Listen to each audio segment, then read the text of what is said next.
Okay, we're going to talk to Dr. Roy Taylor. He's a criminal justice and security consultant, professional law enforcement manager with over 40 years of experience in various federal, state, and local and private police chief positions. His areas of expertise is actually a very long list, but it includes police procedures, law enforcement training, use of force and firearms instruction, police pursuit tactics, electronic control weapons, recruiting, employee selection, and on and on and on. With over 40 years of experience and a couple of books under his belt, he has a lot of expertise. So we wanted to have him on the show and have a discussion about a number of different things. How are you, Roy? Good, Michael. Thanks for having me on. I look forward to our conversation. Excellent. Great. Well, why don't you, if you could, why don't you give us just a little bit of information on a couple of your books, your latest books. What kind of books have you written? And just bring us up to speed on that. Well, thank you. My latest book that came out last year in December is called Being a One Percenter, and it's available on Amazon. But being a one percenter, and a lot of times you'll associate that with biker gangs. That's something they like to call themselves, is one percenters. But also, only 1% of the country or population is in law enforcement. Less than 1% serves in the military. Less than 1% of that is in the officer corps as a commanding officer, a field grade officer. I'm also a PhD, which only 1% of the people are PhDs. I'm a pilot, only 1% of people are pilots. So I'm a one percenter in a lot of ways. And I've had a very good life and a very active life in the role of a law enforcement officer or chief of police.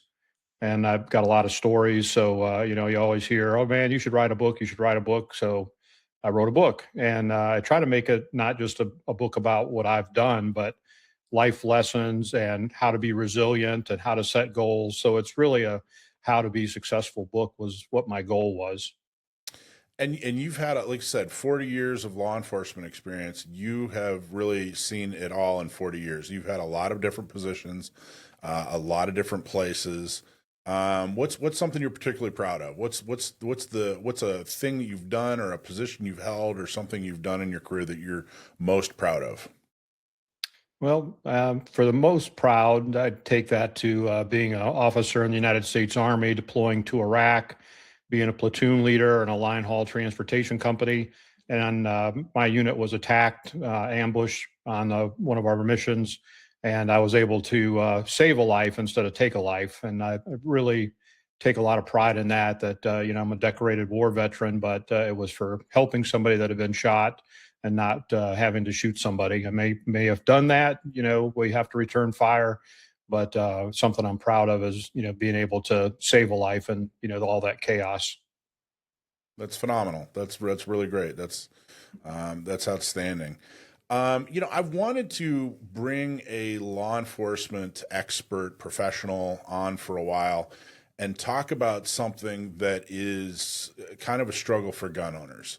We're Gun Owners Radio. I run San Diego County Gun Owners. That's our audience. We're Second Amendment advocates, and it is a struggle sometimes to figure out where law enforcement and Second Amendment advocates overlap. How do we work with each other? How do we relate to each other? There's at times so much. We have so much at odds that it's difficult to be on the same side, and it's difficult to wonder, hey, are we on the same side? And I wanted to see what your thoughts are with that. In other words, where does law enforcement and Second Amendment advocacy and your Second Amendment rights, where do they meet? Where do they conflict? And what are your thoughts on what's going on currently in that political arena? Well, I'm a Second Amendment advocate myself, and I'm a firearms instructor for law enforcement and for security officers and for retired law enforcement officers. It's called LEOSA, Law Enforcement Officer Safety Act, that President Bush enacted right after 9/11 to allow retired law enforcement officers and military officers to carry their weapons into retirement, and requires them to qualify every year. And I was a concealed carry instructor, but I let that go just because of the liability purposes that, it's such a short course. It's an 8-hour course. you only have to fire 30 rounds at no greater distance than 7 yards. So, I could do it, behind my back, blindfolded, one arm tied behind my back, at that range. But I really think that those standards need to be increased a little bit, to ensure the public safety, because I don't know if you're aware of what the average law enforcement officer hit rate is in the United States, but it's a dismal 20%. So that Very means that low. police Yeah. officers, when they shoot you or shoot at you or shoot at a bad guy, they miss 8 out of 10 times. Well, where do those extra rounds go? They go into innocent civilians, they go into property, they are going somewhere. But even the police officers that are required to meet minimum standards every year only hit 20% of the time in an actual street encounter. So you can imagine how, if like in North Carolina, where you only qualify one time and then you're good for the rest of your life as long as you renew the permit every 5 years. There's no other practical test or even a written test. You're just paying a fee, making sure you don't have any criminal record that's happened in between recertification dates. But I really think we need to have at least biannual or semi, annual qualifications for people that want to carry guns, because, a good example, my dad died of autism or Alzheimer's, and he had a concealed carry permit up to the day he died that was valid because he was in Tennessee, and all you have to do is pay the renewal fee every year or every 5 years, and my mom would write a check and let him keep it, but we didn't allow him to have access to firearms at that point. But I'm just using that as an example. It's somebody that is no longer mentally capable of carrying a gun still has a valid permit and could do so. So Well, that's why I I want think to there go. needs to be some other checks and balances. Yeah, Go I ahead, want to Nicole. go back just for a second to the kind of marksmanship point that you were making. So, you mentioned that law enforcement, I've seen rates as low as like 18%. I think you mentioned 20%, that's obviously very low. And law enforcement does have high standards compared to a lot of states as far as like the concealed carry qualification course of fire. But with all of the concealed carry permits that we have in the United States and all these states that don't have high standards, what's your reasoning for why we actually aren't seeing concealed carriers shooting and hitting the wrong person? It's a very rare thing that's happening, much more rare than law enforcement shooting and hitting the wrong person. Right. And we've been very lucky. And, I was skeptical back, almost 20 years ago when concealed carry started coming about that we would see a lot more shootings, but we really haven't. And there's a lot of great stories where an armed citizen has stopped an encounter. And unfortunately, the national news don't pick it up. And so we don't Yeah. see what a good thing it actually is. But I think the people that are carrying guns are responsible. But I've also had the experience of a gentleman coming into a gun range that was offering the concealed carry course. He rented a 22 revolver and fired the 30 rounds with a 22 revolver, but then he went and bought a 40 caliber Desert Eagle and a shoulder holster and holstered it up and loaded it before he left the shop. And he didn't even know how to load it or much less operate it. But now he was out on the street legally carrying a gun that he's not familiar with the operating system. But I don't think that's the norm. I think most concealed handgun people are very capable, and that they take it upon themselves to uh, be a good marksman. I can't help but think about the statistics that we have out there related to citizens who use a firearm in self-defense and how often they're not pressing the trigger. So they're still saving their life, possibly saving the lives of other people in these, violent encounters with people who are either, armed or who are acting physically aggressive. And just the act of pulling the gun out or showing the gun in that situation stops a lot of these attacks from becoming, actual violent encounters that could end in loss of life. So I think, we talked about it recently on the show, but how many times just pulling the gun out or showing the gun stops the interaction. And I think that has to, be related to why we're not seeing more concealed carriers getting in altercations where shots are going, where they shouldn't. But just the fact that a gun being present can help stop violence from happening to that concealed carrier, I think we also have to consider that. You know, some of those people who use a firearm in self-defense but don't fire any shots probably aren't the best marksmen, right? And so just because somebody doesn't want to or doesn't have the time or the financial ability to take private lessons and get really good with their firearm, you know, for me, my perspective is that that should not preclude them from being able to have a tool that can save their lives even without a shot being fired. I don't either. I agree. I just would like to see, there be some regulation of even if it's every 5 years, just to make sure, just like with your driver's license, that you're tested, especially when you get older, to make sure that it's still safe for you to drive a car. I would think that would be a reasonable thing for gun owners to, have to demonstrate a certain amount of certain level of skill, even if it's 5 years after your initial course, you come in and fire the 30-round qualification course again, which basically just means as long as you hit the target, you're going to pass. And I don't recall offhand what the minimum score is, but it's like 17 hits out of 30 or something like that. It's fairly low, and I don't think What, I've ever had anybody not able to meet the requirement. yeah. What county are you in? Wake County, it's the capital county in North Carolina, but the laws are statewide. They're Statewide. Okay. a law. It's not an ordinance or anything. There's some cities that did have ordinances that prohibited it, but again, the state law will trump it, and we really can't charge anybody if the city ordinance says you can't have it in the park, but the state law says you can. But I don't think any of those have been successfully, prosecuted. And I mean, it's apples and oranges the way that a police officer and the way that a civilian, has to use a firearm.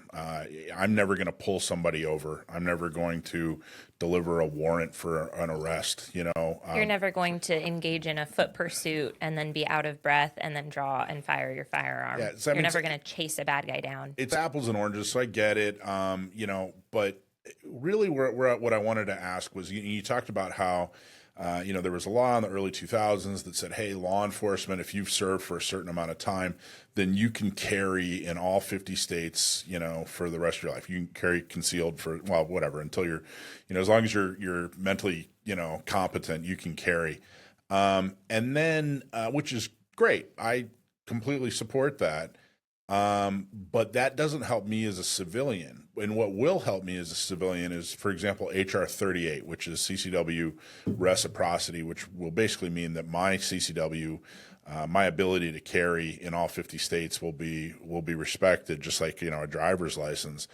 And no sooner had it been announced, and the International Association of Chiefs of Police came out against it. Now, I know you're not a spokesperson for that organization, and I'm not asking you to speak on their behalf, but there's so many times, particularly in California, when law enforcement as an industry or their industry representatives, whether it's their union or their association or whatever, either comes out against something that we're trying to do, something that will expand or preserve my right to keep and bear arms, or restore my right to keep and bear arms. They'll either exempt themselves and say, hey, that's not our fight anymore, so we're not going to help, or they'll actually come out against it. And it's as much as gun advocates and gun owners, civilian gun owners, non-law enforcement gun owners want to support. I mean, there's this natural thing that we want to support law enforcement. We feel like we're on the same side. We feel like we're, brethren. It's such a point of animosity when, hey, you guys have yours and you don't want us to have ours. You know what I mean? Like, you guys can own any kind of gun, any kind of magazine, carry it anywhere you want. And then here we're just trying to get the same treatment. And, too often law enforcement is standing in our way, or at least not supportive. And what are your thoughts on that? Like, how, as a Second Amendment advocate, how do I reconcile that? How do I reconcile my ability to want to support law enforcement, law and order? And by the way, you guys are a subset of gun owners too, with my with what feels like you know, you're working against this. Does that make sense? Oh yeah, I am surprised when I hire new police officers how many of them have never owned a gun. And when I became a police officer in the early '80s, I had a gun collection back then as, a 21-year-old and was always looking forward to carrying my own gun because I would buy something better than the department would issue. And Mhm. um, now I hire applicants that's never owned a gun, and we issue them a weapon and teach them how to use it. But I'm just surprised that the culture's changed. I mean, even look at the culture now. If you have younger teenagers that don't care if they get a driver's license or not. When I was 16, I couldn't wait to get a driver's license and get to drive the family station wagon out every now and then. But kids today don't even want to get a driver's license. So it's interesting what's society does. But I would say that you really the best course of action to get a national concealed carry or national reciprocity is you know go through Congress, get it to be a national law. And President Trump had said, and you have a clip of him saying it, that he supports it. So it's just a matter of getting the NRA or any other national organization that has a good membership base to write their congressman and write their senator and ask for that. And when it's coming up on election time, if you got a good body of people that they're going to need their support, most likely that's the best chance to get something across the finish line. But I've been involved in things, and I can't remember offhand where similar, where you'd think, hey, this is a national interest, why don't we do it? And then have police chiefs or sheriff's associations stand in the way of progressing something. So you just don't know. And part of that could be just a lack of education. Just, well, I don't like citizens having guns. I'm not Right. for that, but they don't know the facts. So again, their personal bias may be able to be won over with a rational, presentation. So, talk to the International Association of Chiefs of Police. We have a national conference every year. They also have regional meetings. There's also every state has a police chief organization in it. So there's so many ways that a grassroots campaign could make a difference as well. But having some national organization that can make materials that are going to be standard across the 50 states would be helpful, and having those statistics of how many concealed carry holders actually were engaged in having to use the weapon, or like Dakota said, have a statistic of how many times a gun was pulled but not ever used, that was never fired. So that's the best thing to do. But it's an uphill battle. I mean, it really is. And that's why I'm grateful that I have HR 218 or the LEOSA, because I can travel anywhere in the United States and do so legally with my concealed carry. But as a private citizen, having my state CCW, which I also have, because it makes it easier to buy a gun, I can't go to Virginia, our bordering state, they don't accept it. So, I understand the frustration, and it's a difficult thing if you're taking a road trip to, find out, okay, what states can I carry in? What states am I going to have to unload my gun and put it in a locked container and put it in the trunk or somewhere where it's not accessible? So it is a logistics problem. And of course, you don't want to fall on the wrong side of that. There had to be something out there that wouldn't kill you while you were cleaning your firearms, right? And that's what this formula ended up, being. It actually penetrates into whatever it is you're cleaning. All right, so our product is safe on all metals, plastics, composites, rubber, wood, leather.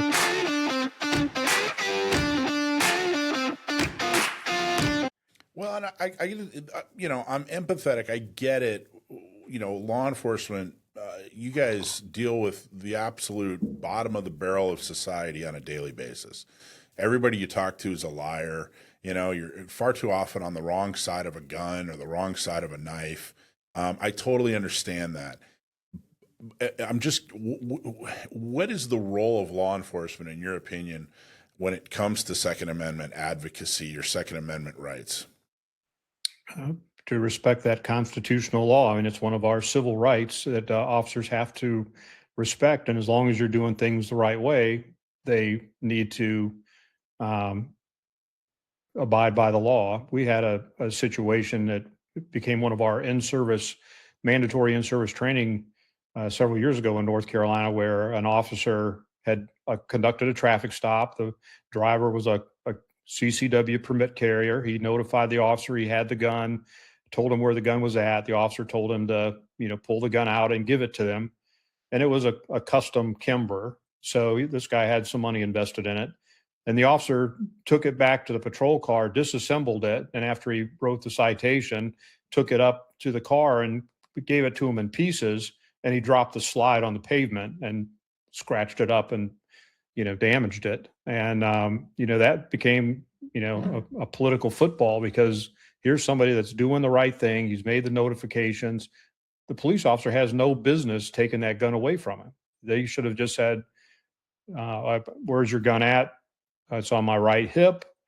I would say, sir, just, please don't reach for the gun, and, let me know if you're going to reach in that area. If you're going to go in your glove box or your center console to get something, just be mindful for my safety and that I'm afraid, when I know there's a gun involved. But I'm not going to ask him to pull the gun out, and then I'm certainly not going to disassemble it and give it to him back in pieces, because again, he's been honest. He's been upfront. He's complied with the law. There's no reason, Right. and the officer has no authority to take that gun away from him.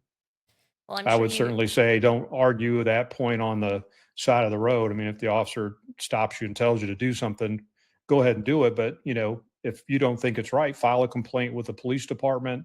And in this situation, if he damages the gun and they don't want to pay for it, small claims lawsuit. But it created such a controversy that the state actually had a block of training mandated that every police officer take and tell them that fact, that if they're carrying it legally, they've made you aware of it, you don't have any reason to take it away. And typically, now, if you find that they've been drinking, obviously you're not allowed to possess a weapon after you've been drinking, especially driving a vehicle. So there may be circumstances that would warrant taking the weapon away from the person. But on a typical, you were exceeding the speed limit by 15 miles over, I'm going to write you a citation. Okay, well, I got a gun on my hip. Okay, well, thank you for telling me. Just please don't take it out or do anything with it. Just keep your hands away from it, please. And that should be the end of it. Yeah, I'm sure you heard there was a case down in Florida a while back where the agency has a policy similar to what you just said, where they're not allowed to disarm, CCW holders or people who are legally carrying through the constitutional carry in the state. And an officer disarmed this gentleman, and as they were pulling the gun out of his holster to take it, they shot him in the leg. Yeah. And that wasn't the only case of that, but that one blew up. It was, all over the news and social media and everything. But I think it's an interesting point. You mentioned officer safety, and I think any law-abiding, normal citizen who's carrying a gun for their own personal safety understands that the officer cares about their safety, getting home to their family, and hopefully is going through, carefully making sure their hands are visible, all of that to get their documents. What I think where the trouble comes in is that some agencies, some places, the officer's personal bias towards citizens carrying guns is shown in their police work. So we've seen this in the city of Chicago time and time again. Chicago has these very strict gun laws, and even though concealed carry is legal and there's a long process you can go through to get your permit in the city, there are still officers who will detain and arrest people just for having a firearm in their car, even if they have a concealed carry permit, because the officers just aren't up to date on the law. And so there's actually a lawsuit working its way through in Chicago right now where multiple people were charged with felony possession of a firearm, even though they had valid CCW permits at the time. And that kind of came back to the initial interaction with law enforcement, and that the responding officers who pulled these people over for traffic violations or whatnot had their own personal bias that only bad guys have guns, and proceeded to treat them as criminals even though they were law-abiding concealed carry holders. Right, and that's unfortunate, and that's ignorance of the law is no excuse for police officers either. And if they have policies that direct them on how they're supposed to handle it, then they need to be remedially trained so that Yeah. they know, and if there's been any damages or inconvenience to the people, then they probably need to figure out some type of cash settlement to avoid a lawsuit, because it's very time consuming and expensive. But one of the stories I tell is I do this LEOSA training, the Law Enforcement Officer Safety Act training, almost monthly, where retired people come to me and need to be certified. And I tell them a story when HR 218 is what we call it, House Resolution 218, Law Enforcement Officer Safety Act. The gentleman retired from a police department in North Carolina and was on a vacation with his family up to the northeastern part of the country, and he stopped for fuel in Connecticut. And while he's at the gas station was robbed, and the robber had a gun, and the retired police officer, jumped into action and ended up shooting and killing the assailant. And you might think, oh, he's going to get an attaboy and the key to the city. No, he was placed in handcuffs and taken to jail and charged with felony possession of a concealed handgun and felony possession of hollow point ammunition. And he said, well, I've got HR 218. He said, we don't know what that is. We don't care. You're in Connecticut. You're going to, not carry a weapon, and you're not going to have hollow points. So, of course, now he's got to pay bail to get out. He's got Right. to hire an attorney that's licensed in Connecticut and basically go to court and say, look, here is LEOSA. This is what it says. And court said, okay, you're right. The officers weren't aware of that, but it is valid. So we're going to dismiss the charge of concealed weapon, but we're not going to dismiss the felony of carrying hollow point ammunition. So he had to have instructors from North Carolina go to Connecticut and testify that in North Carolina, whatever ammunition you qualify with is the only ammunition you can carry. And he was qualified on hollow point ammunition. So therefore, that's all that he's lawfully allowed to carry according to our administrative code. And it finally got that dismissed too. But think of I'll say hundreds of thousands of dollars he had to suffer in legal fees and lost work time and lodging and food, go to court, all because the officers were ignorant. And that's why having some type of gun owner insurance is a good safeguard, just in case you do have to use a weapon. I tell everyone too, if you end up using a weapon, expect to be placed in handcuffs, put in the back of the patrol car, taken to the police department, and questioned about it. So just be prepared for that. And then a good way to be prepared is to join one of those companies that provide that extra insurance coverage, or contact your homeowner's insurance and see what coverages are available, because when it happens, you're not going to get a pat on the back most of the time. Most of the time, you're going to be treated like a suspect, and the best thing you can do is comply and ask for an attorney. It definitely feels like we're definitely at a crossroads as far as gun ownership. I mean, there are more CCWs now than ever before. Half the countries out there are going with constitutional carry. Law enforcement, retired law enforcement, are able to carry, like you said, and it feels like we're at a crossroads. We're at a point where culture has to change. There has to be some kind of standardization. And I think that, law enforcement has to start looking at gun owners and people that are carrying concealed or carrying for self-defense outside of their home. They have to start looking at them differently. And how does that happen? How does that standardization, how does that culture change, or what are your thoughts on that? Again, back to grassroots campaigns, but on a national level, where you would just using the NRA for ease of understanding. And there may be other organizations I'm not aware of, but have form letters made out. So all you have to do is put your name and address in there and send it to your senator or legislator. Well, and I mean, then, what I'm saying is the policies of the different departments, they have to change. The policies have to change to reflect the reality that more people are carrying. The law enforcement officers, their culture, their attitudes have to change. Their procedures have to change. How does that happen? I mean, how do we get to a point where every police department and every sheriff's office understands concealed carry civilians better and treats them differently? well, one way would be to again, work with the International Association of Chiefs of Police because they have model policies that they provide agencies for free. That something that they've made legally defensible in context with current law enforcement standards across the country.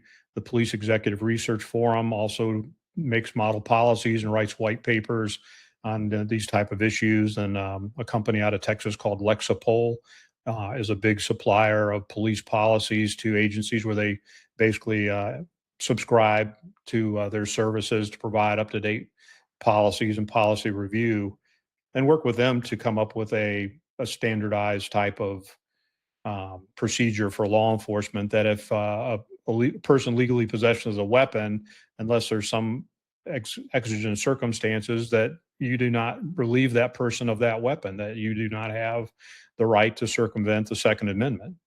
And North Carolina is an open carry state. So, I mean, I've been here since 1986 as a law enforcement officer.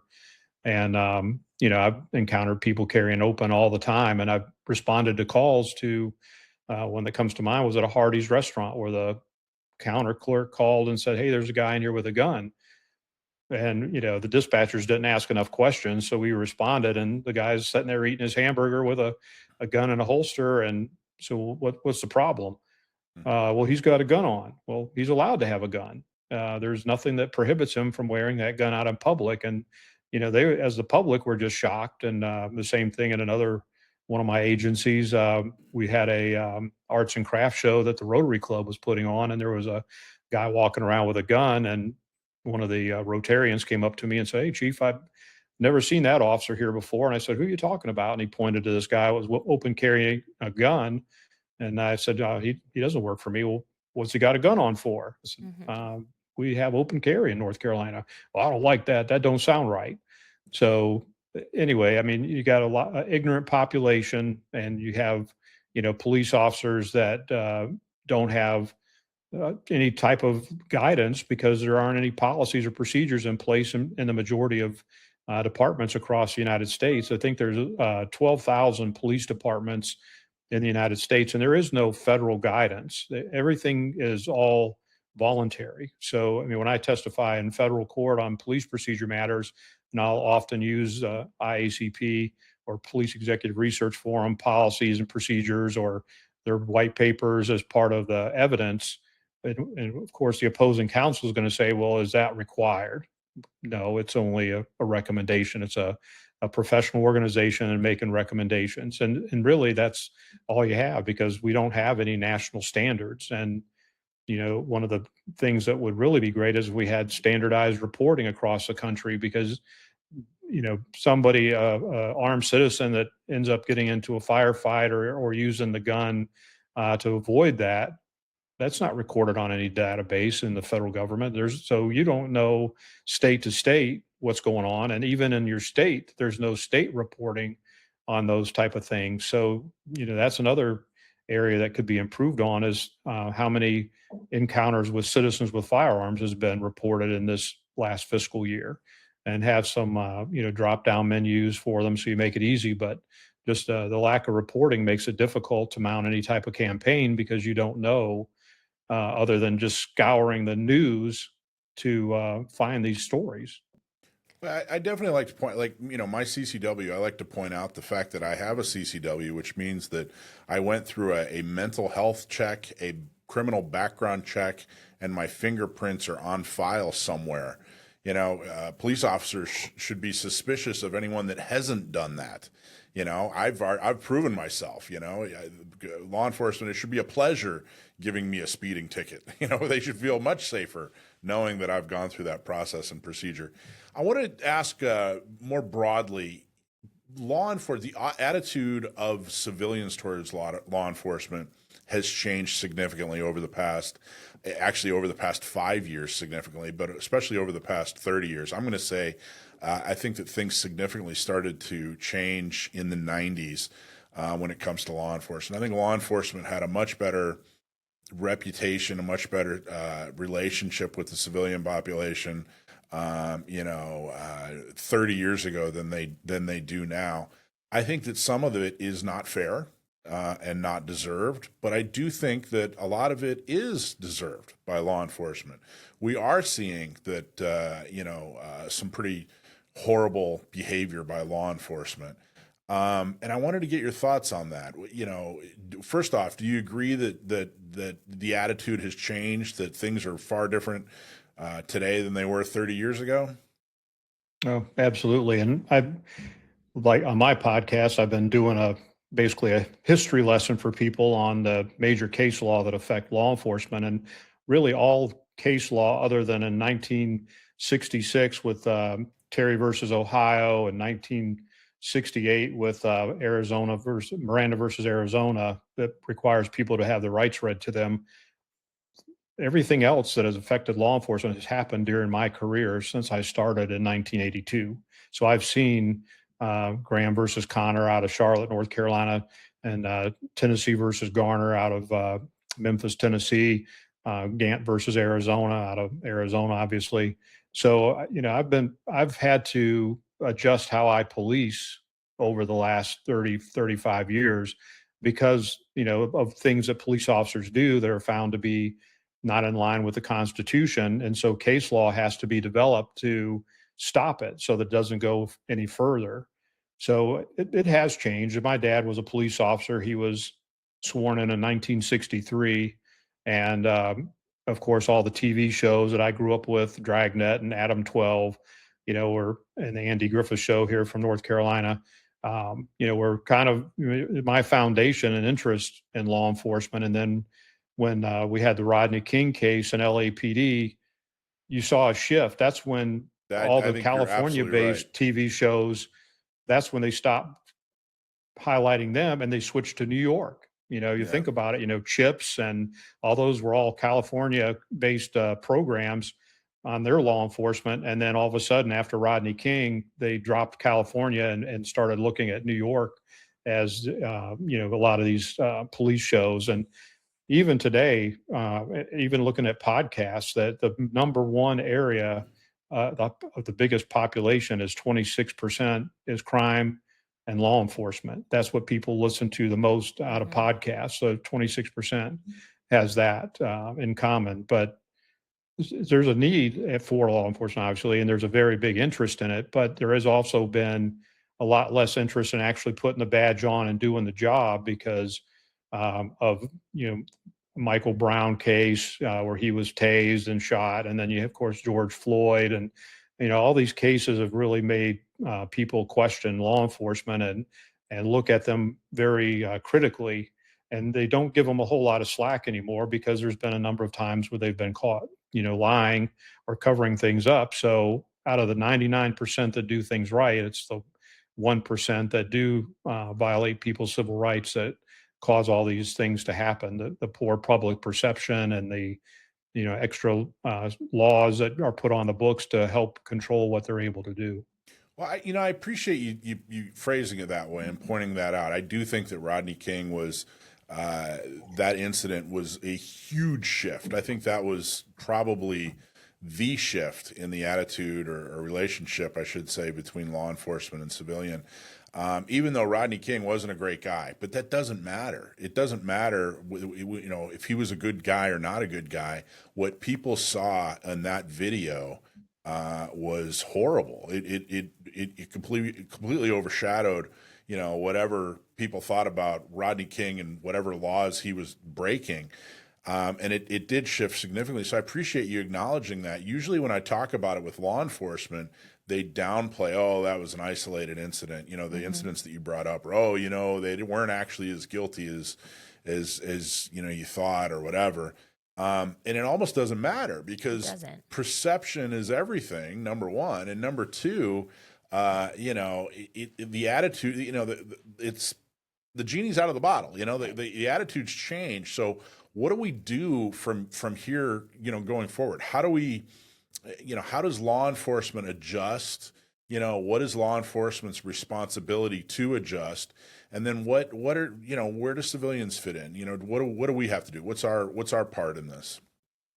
It's incumbent on the law enforcement agency's chief or sheriff or whatever director, whatever their title is. They have to really come up with a good community engagement program. And I've always loved community policing because it makes officers get out of their car and have interactions with people. When I first introduced it to my police department in Norwood, North Carolina, when it was first coming around in North Carolina in the early mid 90s, the officers were used to riding around in a patrol car with the windows up, the air conditioner on, the radio on, and driving around aimlessly in their patrol sector until they got a call. And then they would answer the call and they'd go back. And when I told them they were going to have to be assigned a specific part of town to be their responsibility, and there were going to be community meetings and, basically fellowship type of activities to, get to know each other, they didn't like it. I mean, they were opposed to it.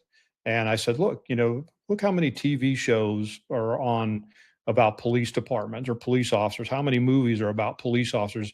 The public wants to know you. They want to hear your exciting stories. They're interested. I said, take advantage of that and get out there and talk about your career and your goals and how they can be a part of it and help. And that really makes a big difference. Once you get the stigma or the, just uncomfortableness of public speaking and interacting with people you don't know, I think they start to enjoy it. One of the programs I started was called Adopt a Cop. And we had elementary school in town, and I took pictures of all the police officers and I let each grade pick one of the officers, and that was their officer. And whenever that officer was scheduled to work day shift, they had to go in one day and have lunch with the kids, play with them on the playground for a little bit.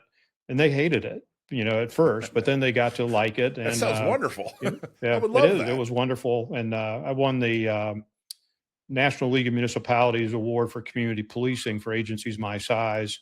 And when they came to town to do the assessment, when they were validating all the things we had done, we went to the school and I wanted them to meet the principal because he was a really great advocate for the program and for the police department. Well, as luck would have it, he was gone that day. I said, well, let's look at the assistant principal. And he was gone that day or wasn't in the building at the time.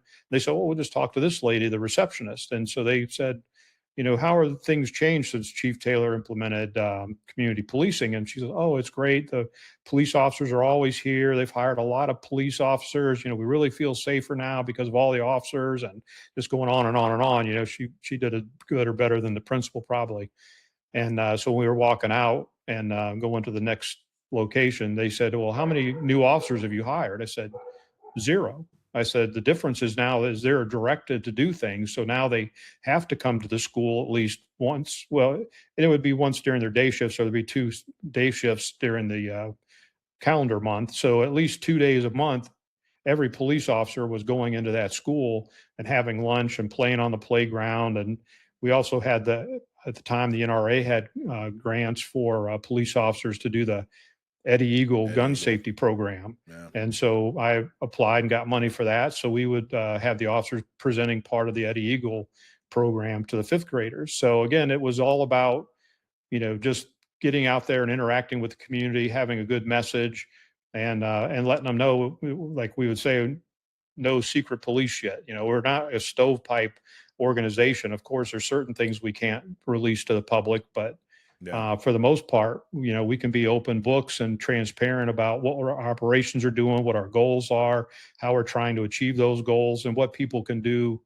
to assist us. And basically through community policing, we're turning every citizen into a sensor, that they're out there in their neighborhood and they know who's doing what. If your kids are acting up and they're breaking into cars at night, somebody in the neighborhood probably knows who's doing it. And we just need them to feel comfortable enough to call the police so that we can take care of it so that people feel safe. And I think the other thing that was critical too was letting them know what the real crime in the area was.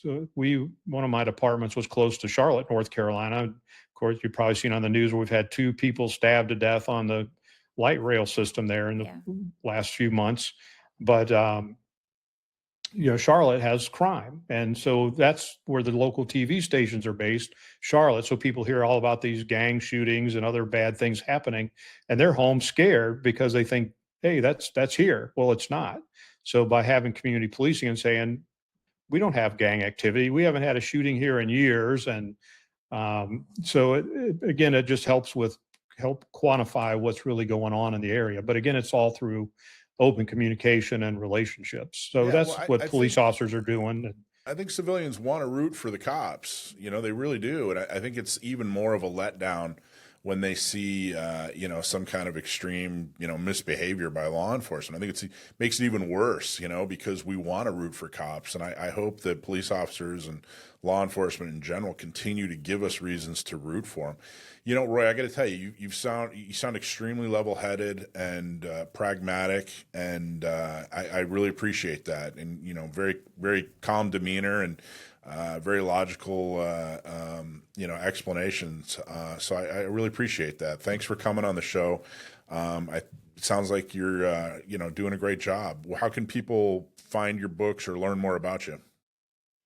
Like I said, being a one percenter, I don't know that percenter is a word, but that's the name of the book, available on Amazon. And then my podcast, you can see behind me, is Internal Affairs with Dr. Roy Taylor on YouTube. And it's at Dr. Roy Taylor, all one word.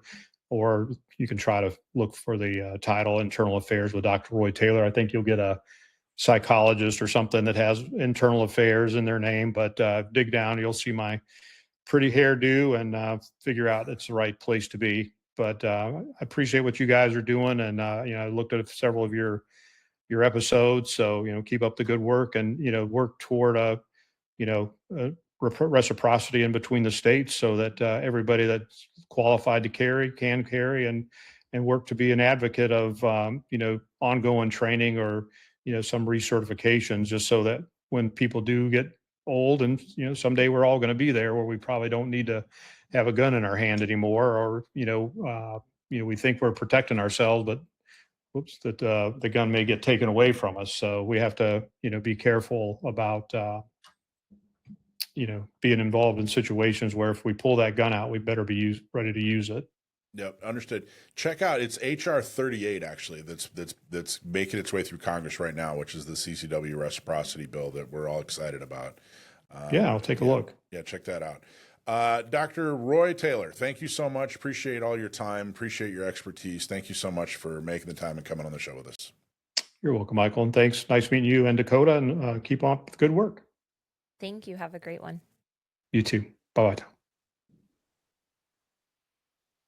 Hey, thanks for watching Gun Owners Radio. I hope you loved that clip. Don't forget to like, subscribe, comment, and follow us on social media, and check out our website at gunownersradio.com.